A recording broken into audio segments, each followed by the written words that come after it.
Hey guys, Boy Scouts Pro Tom Reddington here, and I'm wet wading in the summertime. You know, if it's fall or spring, you can wear waders, but in the summertime, if you're on summer vacation, if you have a stream around you in the mountains, you know, there are trout there. In the lower level lakes, you have walleye and bass, crappie, catfish, you name it. But wading out here is a great way to fish them. It's the way I started. I still love to do it. Let me give you a few tips on how to catch them. Now, the first thing you have to decide is how you're going to present your lure. The main thing on streams is current, right? Behind me, over my back, the water's coming downhill, it's coming towards me. I can fish it one of three ways. One, the fish kind of look into the current, so they're facing upstream like that. They're waiting a lot of times for bait to come to them. So a lot of times the first thing I'll try is I'll cast upstream and bring my bait straight down towards them. That if I'm a fish and I'm looking at the current, I'm watching that bait come towards me. That's a really natural presentation.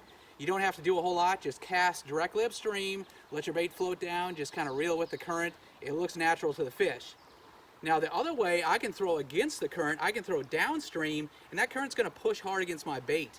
Instead of me having to reel really fast, it's gonna hold my bait kind of in place. And if I have a tail spinner, like an inline spinner like a Mepps or something, or if I have little swim baits, any of that, I can fish it really slowly, and I can just reel a little bit. So I'll cast it out, and kind of just flick my rod a little bit. My bait's down there in the current just holding still, but I'll reel just a little bit, and that holds it in front of the fish for a long time. If I come with the current, it's going to wash by really fast. If I'm going against it, I can work it really slowly and leave it in front of his nose for a long time. Sometimes that slow presentation is better. If they're active, I'll go with it, but if they're slower, I'm going to work it against it. Now here's the third one, and this is probably my favorite. It's a mix of both, and it's basically you just drift cast. I'll throw, if the stream is going this way, I'll throw upstream just a little bit. I'll hold my rod tip high, and I'm going to have my bait drift down with the current. So here's the drift cast. Throw it across at a 45-degree angle, hold my rod tip high, and let it drift down to the fish. I'll reel just a little bit to keep it up off the bottom. Throw it out, rod tip up, and look at that. Hey, I told you the drift cast works well. What do we have here? Another smallmouth. Hey, the drift cast, the key to this is I get to sweep it right down to the fish. It looks natural, it comes right to their face. What? Yeah. He says it works pretty well. Look natural to him. Let's get him back. Now, current's the key on streams, and anything that stops the current, diverts it, breaks it, that's where the fish are going to sit. So what am I looking for?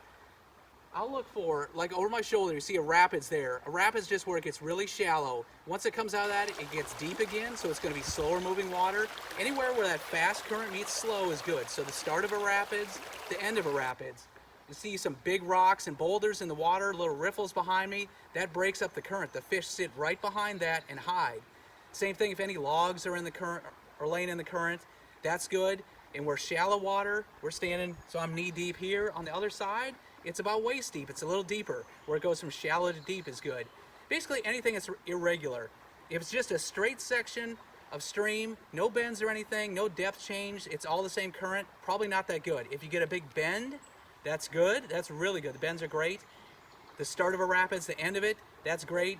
Lots of big boulders or trees in the water, that's good. Anything that's going to break that current, make it a little bit different, or turn it, that's what I'm looking for. And hey, in those turns are key. The outside of the turn is where the current is faster. That's where the deep water is. On the inside, it's slower and shallower, right where those two meet. And you can see it on the surface where the bubbles are going really fast and where they start going slow.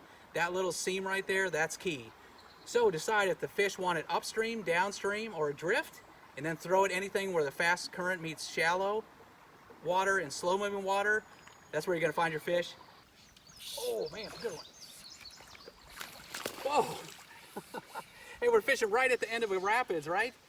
Rapids right above me, and this is where deeper water comes in. We're right on the edge of that fast and slow water, and that's a good river smallmouth right there, a little stream one. It's a good river smallmouth. You can see right behind me, the rapids is right there, and we're right where it stops. Where that grass is growing over there, it's kind of slower water. See real fast water right here. That's where this guy's living. Let him go back. Hey, like I said, top of those rapids, bottom of the rapids, slow meets fast, find the big bass.